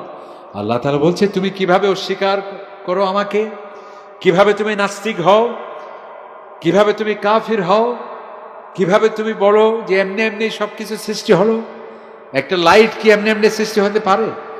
এই যে মাহফিলের প্রস্তুতি, এটি কি এমনি এমনি হয়ে গেল? বাতাসে উড়ে আসলো, লাইটগুলো হঠাৎ করে চলে আসলো, ধপাস করে জ্বলে উঠলো, মাইক অটোমেটিক চলে আসলো, উত্তর দিক থেকে দক্ষিণ দিক থেকে মোবাইল আসলো, উপরের দিক থেকে চেয়ার আসলো, নিচের থেকে এভাবে খড়গুলো চলে আসলো, এভাবে? নাকি এগুলো সুনির্দিষ্টভাবে আমাদেরকে এগুলো জোগাড় করতে হয়েছে, মিস্ত্রিদেরকে কাজ করতে হয়েছে, ইঞ্জিনিয়ারদের কাজ করতে হয়েছে? আল্লাহ তাআলা বলছেন যে আওয়ালাম ইয়ারাল্লাযীনা কাফারু, যারা আমাকে অস্বীকার করো, কিভাবে না আসমান এবং জমিন আমি কিভাবে সৃষ্টি করলাম। দেখুন, আন্নাস সামাওয়াতি ওয়াল আরদ। দেখুন, কোরআন বিজ্ঞানের কথা নয়, বিজ্ঞানের গ্রন্থ নয়, কিন্তু বিজ্ঞানী আমার এই কোরআনে, এই আয়াতে সে বিজ্ঞান খুঁজে পাচ্ছে। সেটা কি? আল্লাহ তাআলা বলছেন, হে বান্দা, তুমি কি দেখো না আসমান জমিন আমি কিভাবে সৃষ্টি করেছি? এই যে বিশাল আকাশ, এই যে বিশাল জমিন, এগুলো এক সময় এক ছিল। আসমান জমিন সংযুক্ত ছিল, পরস্পর লাগানো ছিল। কথা বুঝতে পারছেন কিনা? আল্লাহ তাআলা বলছে, হে বান্দারা, তোমরা কিভাবে আমাকে অস্বীকার করো? তুমি কি চিন্তা করে দেখো না, আকাশ যে তোমার মাথার উপর বিশাল, এই আকাশ, তুমি যে জমিনের উপর বিচরণ করছো, এই যে বিশাল মাঝখানে এখন ব্যবধান, এটি এক সময় এক ছিল, লাগানো ছিল, সংযুক্ত ছিল। ফাফাতাকনাহুমা, অতঃপর এটাকে আমি আলাদা করেছি। আমি জমিন করেছি, চন্দ্র করেছি, সূর্য করেছি। ওয়াজআলনা মিনাল মা, অতঃপর আমি পানি থেকে সমস্ত প্রাণী, মাছ বলো, গাছ বলো, মানুষ, সমস্ত কিছু আমি পানি থেকে সব সৃষ্টি করছি। আফালা ইউমিনুন, আল্লাহ তাআলা বলছেন, এরপরেও কি তুমি আমার ঈমান আনবে না? সকলে বলেন সুবহানাল্লাহ। আয়াতটা বুঝে গেছে? কি বললেন আল্লাহ তাআলা? বলুন, বলেন যে তোমরা কিভাবে আমাকে অস্বীকার করো? আমি আসমান এবং জমিন সৃষ্টি করেছি, এর প্রাথমিক সময় এক ছিল, পরস্পর সংযুক্ত ছিল, অতঃপর এটাকে আমি আলাদা করেছি এবং পানি থেকে সমস্ত জীবন্ত জিনিস আমি সৃষ্টি করলাম। বিজ্ঞানী বলেন অবাক, এখানে কোনো বিজ্ঞানের কথা আছে? যারা আমরা বিজ্ঞানের ছাত্র নয়, আমরা বুঝতে পারছি না, কিন্তু যে বিজ্ঞানী, সে বলল অসম্ভব। এই আয়াত, এটা তো ১০০ বছর আগে কোনো মানুষের পক্ষে বলা সম্ভব নয়। কারণ কি? কারণ আমরা বিজ্ঞানীরা গবেষণা করেছি, এই পৃথিবী কিভাবে সৃষ্টি হলো, চাঁদ কিভাবে সৃষ্টি হলো, জ্যোতিষ্কমণ্ডলী কিভাবে সৃষ্টি হলো, সূর্য কিভাবে সৃষ্টি হলো, উল্কা পিণ্ড যা পৃথিবীর উপর ধেয়ে আসে কিভাবে তা সৃষ্টি হলো, বিভিন্ন গ্রহাণু, উল্কা ঝড় যা পৃথিবীর মাঝে একের পর এক যেভাবে বিক্ষিপ্ত হয়, সেগুলো কিভাবে সৃষ্টি হলো। আমরা চাঁদে গিয়ে দেখতে পেলাম পৃথিবীর সাথে মিল। চাঁদে মানুষ গিয়েছে কিনা? গিয়েছে। সেখানে চাঁদের বালি, মাটি আমাদের পৃথিবীর সাথে মিল। সূর্যে যা আছে আমাদের পৃথিবীর সাথে প্রায় মিল। বিজ্ঞানীরা বলছেন সূর্যে যা আছে আমার পৃথিবীর প্রায় 92 ভাগ, 92 ভাগ উপাদান যা আমার পৃথিবীতে আছে তা সূর্যেও আছে। সুবহানাল্লাহ। রাতে মাঝে মধ্যে আপনারা দেখতে পান বিশাল একটা আগুনের মতো একটা বিশাল পাথর এই পৃথিবীতে আসে। বিজ্ঞানীরা সেটার নাম দিয়েছে উল্কা। এটার নাম কি? উল্কা। আমাদের দেশে এগুলো শয়তানের, শয়তান হতে কনসেপ্ট আছে যে যারা, যাই হোক ওদিকে সময় নেই লম্বা বলার। তো এই যে উল্কা, এটা যে পৃথিবীতে পড়লো, বিজ্ঞানীরা সেটা দেখলো, সেটাও আমাদের পৃথিবীর সাথে মিল। তখন তারা অবাক হলো, চাঁদের সাথে আমাদের মিল, মঙ্গল গ্রহের সাথে মিল, সূর্যের সাথে মিল, উল্কাপিণ্ডের সাথে মিল। কারণ কি? কারণ কি? কেন একটার সাথে একটা মিল? তখন বিজ্ঞানীরা বলল, এর কারণ আমরা বুঝতে পেলাম। সেটা হলো আজকের এই বিশাল আকাশ, এই চাঁদ, সূর্য, গ্রহ, নক্ষত্র, এই নীহারিকা, এই ছায়াপথ, এই সূর্য, সব যেহেতু একটির সাথে আরেকটি মিল মানি, এটা প্রমাণ বহন করে এগুলো যে কোনো এক সময় এক ছিল। অতঃপর সেটা বিজ্ঞানীরা যেটার নাম দিয়েছে মহাবিস্ফোরণ, যেটা ইংরেজিতে বিগ ব্যাং বলে না। বিগ ব্যাং মানে আবার বড় ব্যাং ট্যাং নয়, বাজে। বিগ ব্যাং মানে মহাবিস্ফোরণ, অর্থাৎ এই বিশাল সেটি মহাবিস্ফোরিত হয়ে এর কণা অনুকণাগুলো ক্রমশ বড় হয়ে পৃথিবী হয়েছে, চাঁদ হয়েছে, চন্দ্র হয়েছে, সূর্য হয়েছে, গ্রহ হয়েছে। এই জন্য বিজ্ঞানীরা বলছেন চাঁদ, সূর্য, গ্রহ, নক্ষত্র এগুলো যে কোনো এক সময় এক জায়গায় ছিল, এগুলো এক সময় আলাদা আলাদা হয়ে আজকের পৃথিবী হয়েছে, চাঁদ হয়েছে। কারা বলছে? বিজ্ঞানীরা। এবং এই বৈজ্ঞানিক থিওরি তারা কি নাম দিয়েছে? মহাবিস্ফোরণ। কি নাম? বিস্ফোরণ। এবং যেটা মাইকেল স্টিফেন হকিং, যিনি কিছুদিন আগে মারা গিয়েছে, উনিও এটাকে সত্য বলে তিনি প্রমাণ দিয়েছেন। এই বিজ্ঞানী যারা বলছে চাঁদ, সূর্য, গ্রহ, নক্ষত্র এক ছিল অতঃপর আলাদা হয়েছে, হাজার বছর পর গবেষণা করে যেই জিনিস তারা এখন বলছে, এই বিজ্ঞানী কোরআনে পাকের ওই আয়াত আওয়ালাম ইয়ারাল্লাযীনা কাফারু আন্নাস সামাওয়াতি ওয়াল আরদা কানাতা রাতকা ফাফাতাকনাহুমা ওয়াজআলনা মিনাল মাই কুল্লি শাইইন হাই। তারা অবাক হলো। আল্লাহ তাআলা বলছে, হে মানুষ, তুমি কিভাবে আমাকে স্বীকার করো? আমি আসমান এবং জমিন এগুলো সৃষ্টির আগে এক ছিল, অতঃপর এটা আমি আলাদা করেছি, এরপর পানি থেকে আমি সমস্ত কিছু সৃষ্টি করলাম। যাই হোক, তাহলে এই ছোট্ট একটি উদাহরণ দিয়ে আমরা এটাই বলতে চাচ্ছি, ইসলাম বিজ্ঞান মনস্ক ধর্ম। বিজ্ঞানের পথে বাধা নয়, বরং যত বিজ্ঞানকে এগিয়ে যাবে, কোরআনকে বোঝা মানুষের জন্য সহজ হবে। শেষ করছি আমি একটি কথা দিয়ে, পয়েন্ট দিয়ে। আর একটা আমাদের বন্ধুরা বলে আমরা ধর্মের প্রতি আস্থা আনতে পারি না, কারণ কি? এই ধর্ম মানে হলো নারীদের অধিকারের ক্ষেত্রে সবচেয়ে বড় বাধা। তারা বলে যে ধর্ম নারীদেরকে অধিকার থেকে বঞ্চিত করেছে। ধর্ম নারীদের অধিকার, আজকে যে আমরা সম অধিকারের কথা বলি, এটি ধর্মের মাঝে আমরা খুঁজে পাই না। এক শ্রেণীর লোকেরা বলে, আমরা তাদেরকে বলতে চাই, তুমি কোথায় পেয়েছো, কোন ধর্মে পেয়েছো, সেটা গবেষণা করার সময় আমাদের নেই। তবে আমার ইসলাম দেখুন, নারীদের এত বড় সম্মান দিয়েছে। তোমরা যে বড় নারীদের সম অধিকার, এই সম অধিকার এটি হুবহু কোরআনুল কারীমের আয়াতের অনুবাদ। সকলে বলেন সুবহানাল্লাহ। কোরআনের হুবহু তরজমা, অনুবাদই হলো সম অধিকার। উজুর হবিতে বাজিবে কি নাউজুবিল্লাহ, এটা কিভাবে হতে পারে? হ্যাঁ, আমার কোরআন সে কথা বলেছে। আল্লাহ তাআলা বলছেন ওয়ালাহুন্না মিসলুল্লাযী আলাইহি ওয়ালাহুন্না বিল মারুফ মিসলুল্লাযী আলাইহিন্না। আল্লাহ তাআলা বলছেন, দেখুন হুবহু অনুবাদ, নারীর উপর রয়েছে তোমার যেমন অধিকার সমভাবে। মিছিল মানে কি? মেসাল মানে কি? মেসাল মানে হদে বেড়া, এটা কথার মাঝখানে মাঝখানে মেসাল মারতেছে না। মেসাল মানে কি? দৃষ্টান্ত দেয়া, সম যেটাকে আমরা বলি। আল্লাহ তাআলা বলছে তোমার নারীর উপর তোমার যেমন অধিকার, তোমার উপর রয়েছে নারীর সমভাবে অধিকার। কে বলছে? সুতরাং আমরা নারীবাদী সংগঠনগুলো বলতে চাই, আপনাদের সম অধিকারের কথা কোরআনে বলেছে। ইসলাম নারীদের এমন মর্যাদা দিয়েছে, শুধু তাই নয়, রাষ্ট্রের সর্বোচ্চ নীতি নির্ধারণেও নারীদের অধিকার রয়েছে। ইসলামই দেখিয়েছে। এটি কোনো মৌলানা সাহেবের কথা নয়, কোনো মানুষের কৃত্রিম বক্তব্য নয়। হুদায়বিয়ার সন্ধি সম্পর্কে আমরা জানি, সেখানে একটা সংকট দেখা দিয়েছিল। সেই সংকট এত ঘনীভূত হয়েছিল, হযরত ওমর রাদিয়াল্লাহু তাআলা আনহুর একটি বক্তব্যের মাধ্যমে আপনি অনুমান করতে পারেন।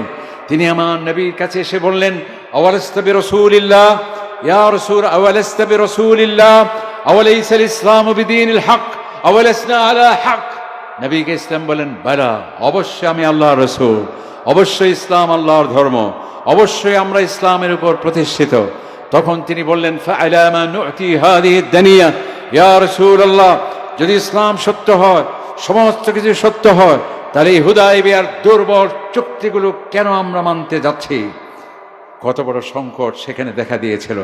আপনারা অবাক হবেন, সেই ঘনীভূত কঠিন এই সমস্যা, কঠিন এই সংকটের নিরসনে এক ব্যক্তির পরামর্শ দিয়েছিলেন, যেই পরামর্শ গ্রহণের পরে আমার নবী এই বিশাল সমস্যার সমাধান করেছিলেন। সেই ব্যক্তিকে, সেই ব্যক্তি কোনো আব্দুল্লাহ নয়, সেই ব্যক্তি কোনো আব্দুর রহমান নয়, সেই ব্যক্তি কোনো সাদ বিন মুআদ নয়, সেই ব্যক্তি কোনো মুআদ ইবনে জাবাল নয়, সেই ব্যক্তি হলেন আমার মা, আপনার মা, আমাদের সকলের মা, নারীদের মহিয়সী নারী উম্মুল মুমিনিন হযরতে উম্মে সালমা রাদিয়াল্লাহু তাআলা আনহা। সকল বলেন সুবহানাল্লাহ। তার মানে আমার নবী তো কারো পরামর্শের প্রয়োজন নেই, আমার রাসূলের কোনো পরামর্শের দরকার আছে? কারণ ওমা ইয়ানতিকু আনিল হাওয়া ইন হুয়া ইল্লা ওয়াহয়ুহা, তিনি ওহীর মাধ্যমে কথা বলেন। কিন্তু আমাদেরকে দেখিয়ে দিলেন একটা রাষ্ট্রের সর্বোচ্চ সমস্যার সমাধানে পুরুষের পাশাপাশি নারীর যে অধিকার আছে, আমার নবী সেটি দেখিয়ে দিলেন। বলুন সুবহানাল্লাহ। আমরা আমাদের বন্ধুদেরকে আরো বলতে চাই, রাষ্ট্রের আইন প্রণয়নে শুধু পুরুষ নয়, নারীরও যে অধিকার আছে, ইসলাম সেটি স্লোগানে নয়, শুধু ওয়াজে নয়, শুধু নসিহতে নয়। আমার ইসলামের খলিফা হযরত ওমর রাদিয়াল্লাহু তাআলা আনহু দেখিয়ে দিয়েছিলেন। তিনি একবার বিয়ের মাহার বিষয়ক একটি আইন করতে যাচ্ছিলেন।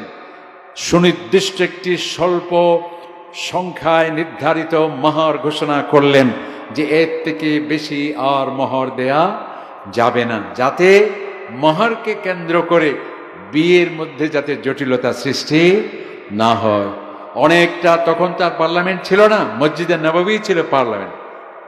আজকে আমরা মসজিদে কেবল মসজিদ বানিয়েছি, আমার নবীর মসজিদ ছিল একদিকে পার্লামেন্ট, এটি ছিল আরেক দিকে শীর্ষ আদালত সুপ্রিম কোর্ট, আরেক দিকে ছিল সেটি ওপেন ইউনিভার্সিটি, আরেক দিকে ছিল সেটি বিদেশি জাতি ধর্ম বিভিন্ন ধর্মের মানুষরা আসলেও নবী করিম সাল্লাল্লাহু আলাইহি ওয়াসাল্লাম সেখানে অ্যাসেম্বলি, তিনি তাদের সাথে দেখা করতেন। এই আইন যখন হযরত ওমর ঘোষণা করলেন, সাহাবায়ে কেরামদের সামনে অনেকটা কণ্ঠ ভোটে যেন পাশ হতে যাচ্ছিল। কণ্ঠ ভোট মানে বুঝেন তো, মানে ঠিক আছে কিনা? আমরা বলি না সংসদে, আমরা না, আমি তো এমপি নই, তখন কি বলেন আমাদের স্পিকার, আমার মনে হয় হ্যাঁ জিতেছে, হ্যাঁ জিতেছে। সম্মানিত সদস্যবৃন্দ, আশা রাখি বিলটি পাশ হলো। তো নবী করিম সাল্লাল্লাহু আলাইহি ওয়াসাল্লাম হযরত ওমর যখন এই আইন করছিলেন, কেউ যখন বাধা দিচ্ছিল না, এটিও কণ্ঠভোটে অনেকটা পাশ হতে, কিন্তু ওই মসজিদের পাশ থেকে এক মহিলা দাঁড়িয়ে বলেন, আমিরুল মুমিনিন, আপনি যে আইন করছেন কোরআনের আয়াতের সাথে সংঘর্ষে, এটা সংবিধান পরিপন্থী। আমার আল্লাহ প্রদত্ত নারীদের যে সুযোগ দেয়া হয়েছে, তুমি কে সেটা আইন করে খর্ব করার? কোরআনে পাকের আয়াত ঘোষণা করে তিনি বললেন, ওই যে আয়াত, যে কোনো মহিলাকে অঢেল ধন সম্পদ, কিন্তার অঢেল ধন সম্পদ যদি মোহর হিসেবে দেয়া হয়, আল্লাহ তাআলা বলছে, হে নারীরা, তোমাদের কাকেও কোনো স্বামী যদি বিশাল সম্পদ মোহর হিসেবে আদায় ঘোষণা করে, তোমাকে সেটা দিতে হবে। কোরআন শরীফের আয়াত। তিনি বললেন, ওই নারী, হে ওমর, যেখানে আমার আল্লাহ তাআলা বলছেন বিশাল সম্পদ যদি কেউ মোহর হিসেবে দেয়, তুমি কে বিশালত্ব এটাকে খর্ব করে ছোট্ট একটা অঙ্কে নির্ধারণ করার? সকলে অবাক হয়ে গেল যে আজকে এই নারীর কি অবস্থা হবে।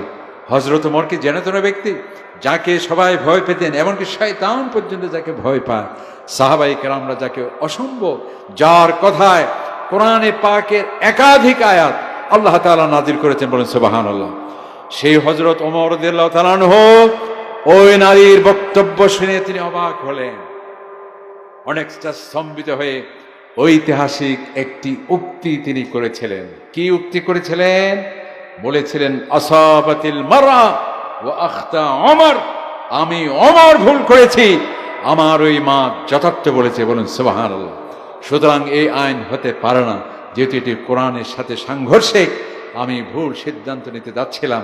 তার মানে হলো একটা আইন প্রণয়নে শুধু পুরুষ কেবল বলবে, নারীরা ঘরে বসে থাকবে, এই ধর্ম ইসলাম নয়। সকলে বলুন সুবহানাল্লাহ।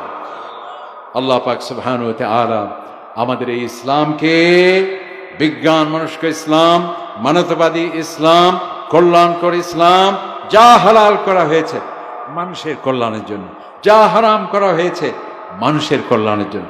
ইসলাম যদি থাকে, শুধু মুসলমান নয়, হিন্দু, বৌদ্ধ, খ্রিস্টান, আস্তিক, নাস্তিক, সমগ্র মানবতা, এমনকি প্রাণীকুল, এমনকি উদ্ভিদ জগৎ, সারা পৃথিবী আজকে নিরাপদ থাকবে যদি ইসলাম থাকে। আর যদি ইসলাম লঙ্ঘন হয়, আজকে করোনা সহ জলোচ্ছ্বাস হচ্ছে, সামুদ্রিক বন্যা হচ্ছে, নানাবিধ প্রাকৃতিক বিপর্যয় হচ্ছে।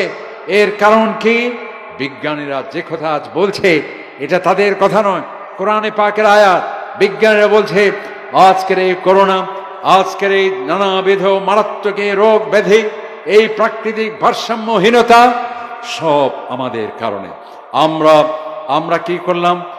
পরমাণু অস্ত্র পরীক্ষা করতে গিয়ে সাগরকে বিষাক্ত করেছি, আমরা ফ্লাইট পরিচালনা করে ওজোন স্তরে ফাটল ধরিয়েছি, আমরা পাহাড় পর্বত নিধন করেছি, আমরা বনদস্যু হয়ে বন উজাড় করছি, জলদস্যু হয়ে সমুদ্র খেয়ে ফেলেছি, আমরা গাছ খেকো হয়ে গাছ নষ্ট করেছি, বিরল প্রাণী হত্যা করে করে আজকে আমরা আমাদের জীবনকে বিপন্ন করে তুলেছি। এটি তাদের কথা নয়, এটা হচ্ছে কোরআনে পাকের আয়াত। আল্লাহ তাআলা যাহারাল ফাসাদু ফিল বাররি ওয়াল বাহর, এই জলস্থলে বিপর্যয়, এটা তোমাদের কৃতকর্মেরই ফল। সুতরাং ইসলাম থাকা মানে মানবতার নিরাপত্তা, ইসলাম থাকা মানে সমগ্র সৃষ্টির নিরাপত্তা, আর ইসলাম লঙ্ঘন হওয়া মানে মানবতার জন্য হুমকি এবং মানবতা সৃষ্টিকুলের মাঝে অশান্তি সৃষ্টি। আল্লাহ তাআলা এই ইসলামকে মানার জানার আমাদেরকে তৌফিক দান করুন, আমিন। এই বলে আমার বক্তব্য শেষ করছি। আসসালামু আলাইকুম ওয়া রাহমাতুল্লাহি ওয়া বারাকাতুহু।